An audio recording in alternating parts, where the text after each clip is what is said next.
Well, former Democratic candidate Marianne Williamson has been following it closely. She describes the experience as, quote, like binge watching a Marriott commercial. That's about right. Pretty unappetizing. Platitudes heaped upon cliches, smothered in a thick sauce of self-righteousness and stupidity. No normal person could eat what the DNC is serving this week. The Democrats love to lean on the fact that a lot of Hollywood people like the Democrats. And that's like becoming who their base is. Like wealthy, well-connected, well-known people, and mix in like suburbanites. Like this is becoming the Democratic Party. It's decidedly becoming not a party of labor and working people. Now, I'm not saying the Republicans are a party of working people, because they're not. They're even worse than the Democrats on that front. Here's Colin Powell. Want to hear his speech? By the way, keep in mind, bona fide war criminal. Well, former Democratic candidate Marianne Williamson has been following it closely. She describes the experience as, quote, like binge watching a Marriott commercial.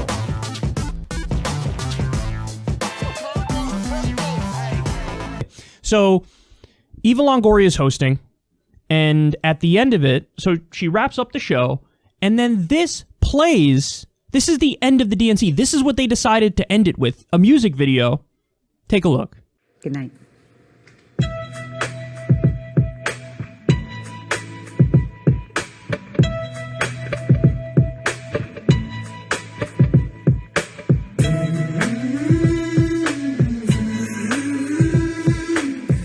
There's something happening here. What it is ain't exactly clear. There's a man with a gun over there telling me I got to beware. Think it's time we start. Children, what's that sound? Everybody look what's going down.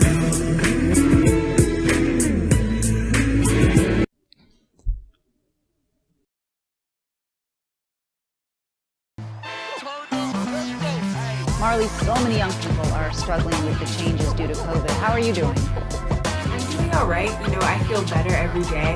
I'm doing better. I feel better every day. Empathy. That's something I've been thinking a lot about lately. The ability to walk in someone else's shoes. Except those who join strike. Do you believe that change is coming? Do you believe that better days are ahead? Yes. Yes. Oh, that was so scripted. That was a Hillary moment. Hi, I'm Glenn Moore.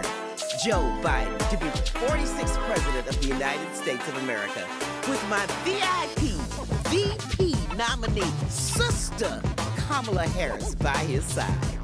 Tonight, we are gathered to reclaim the soul of America. So, have you heard a single policy up until now? Just one.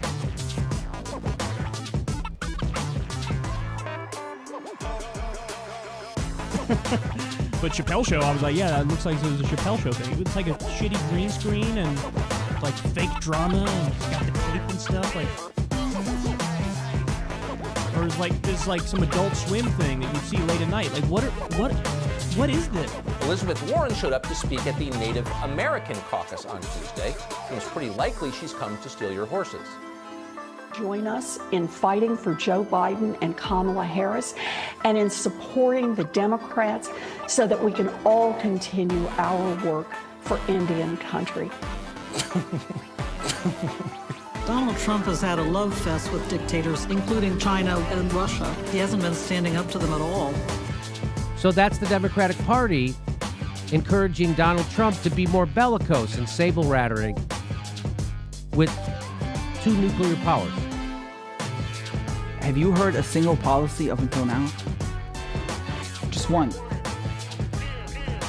That's the Democrats attacking Trump from the right. So, John Kerry's right about one point. Trump's foreign policy is incoherent. But Joe Biden's foreign policy, his entire career, is consistently imperialist. Joe Biden voted for the Iraq War.